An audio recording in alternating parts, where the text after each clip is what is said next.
دا باکوری کردستان کنفرانس که روژموانی هیا کو باریو آماده پرود به مبزانه و چید بیشن. Aynı kısımda olduğunu aktarmıştır. İlgili infaz koruma memurunun hala görevde olması vahim bir durum olup bu iddianın titizlikle incelenmesi ve soruşturmanın etkin bir şekilde yürütülmesi için delillerin ivedi bir şekilde پرسیم با وک رکوپیک به برن دوی همو belge بنا کوم کرن وک باروی آمده و هر وها وک ناوند مافی زارو کانجی امه و بویره بشوپینه değerli basın emekçileri. اندام راگهاندنه این هیجا جالی کمیسیونامه و کو یک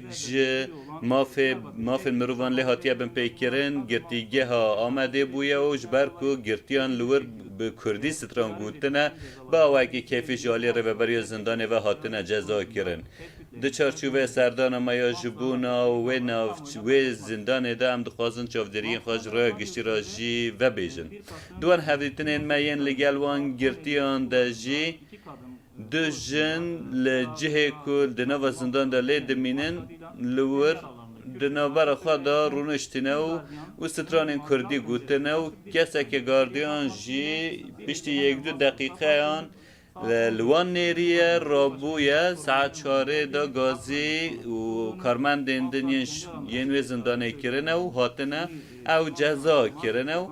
او یکی وکه دروشم هاتیه پناسه کرن و درباره وان دا لپرچین هاتیه دست بکرن جبونا هندک جوانا جزای که پیوندی جبونا دما مهکی نکار بلگل مالبات خواه انجام بده جزا لوان هاتیه بره ده چارچوبه ستران گوتنا به کردی ده که جزا لوان گرتیان هاتیه گرتن ده دستور بنگهن یا ترکیه ده جیه نگرتیه و اوه وکیه بن پیکاری مافین مروان بویه و اف جزای که هاتیه کرن جی تنه پیکارنه که کیفی بویه و نشانوه ایکیه که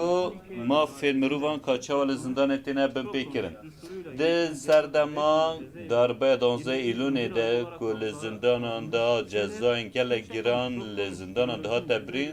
که ده گوتن که کردی باخ و پر باخ ترکی باخ و پر باخ و لینه ها که گرتیان تنه سترانک به کردی گوتن هاتنه جزا کرن و او یکی جی وجدان مروان دیشینه دوی واری ده پیوسته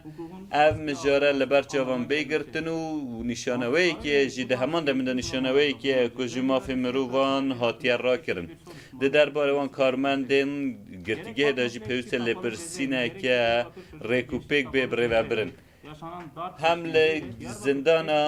زندانا پات مساگیری داجی که بویرن بویرنگی چه ببون پیوسته همون